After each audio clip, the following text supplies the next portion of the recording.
Shortly after my oldest granddaughter, Savannah, was born, I was meeting with my spiritual director, and she asked me, "So, Jake, what's it feel like to be a grandpa?"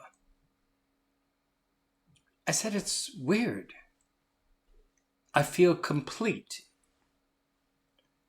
I feel like my job here on earth is done. I've pushed the family story into a future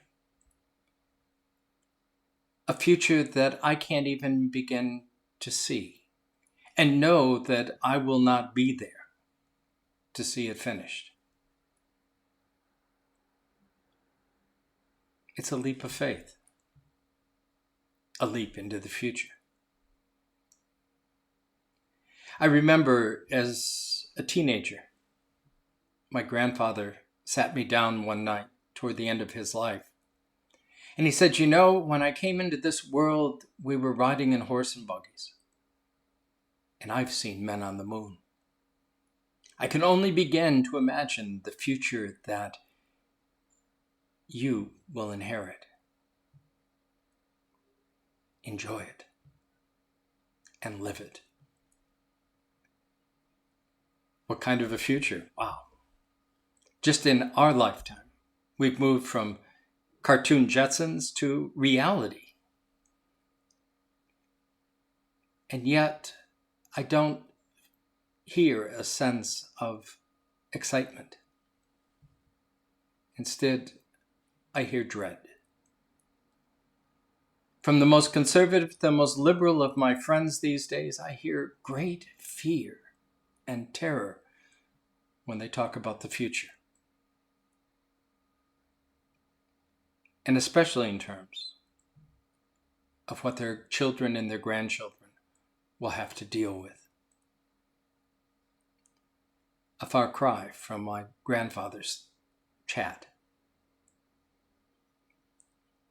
You would think that with as much concern as we have for our children and our grandchildren, that we would find a way to lay aside our own political ideologies, our own sense of I'm right and you're wrong,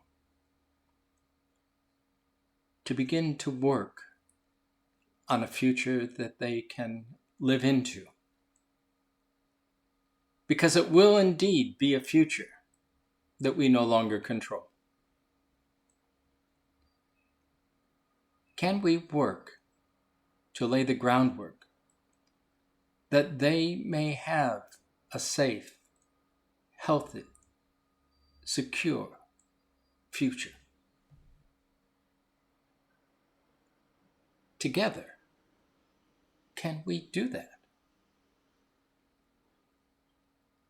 I'm starting to have my doubts.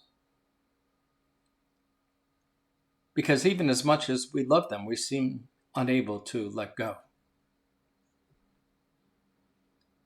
Have we compressed the future so far that we can't see beyond ourselves and our own wants and needs and fears? Are we willing to burden our children and our grandchildren with that legacy? It seems so far we are. And that amazes me for those of us who confess to be people of faith. Because we believe, teach, and confess that the future is not ours, but God's already written the end of the story. And it is our call, our task, to live into that future that God even now is unfolding in our midst. As I listen carefully to much of what I'm hearing these days, we don't have much faith in God. And that's probably what's going on with the church these days. We really don't believe God can handle this one. It must be up to us. Oh, heaven help us. Because if we're in charge of our children's future, unless we change dramatically, we're going to leave them a hell of a mess. And so for their sake, perhaps we need to take a step back from our own self-centeredness and to listen and watch where God is leading us. For their sakes, if not for ours.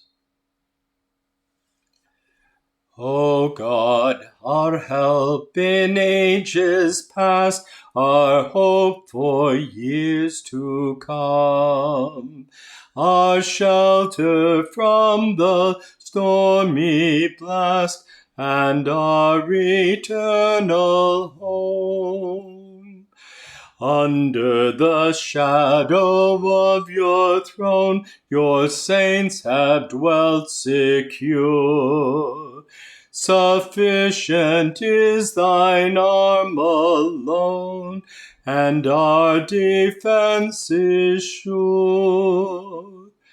Before the hills in order stood, or earth received its frame, from everlasting you are God, to endless years the same. Time like an ever-rolling stream bears all our years away. They fly forgotten as a dream dies at the opening day. O God, our help in ages past, our hope for years to come, still be our God while trouble lasts, and our eternal home.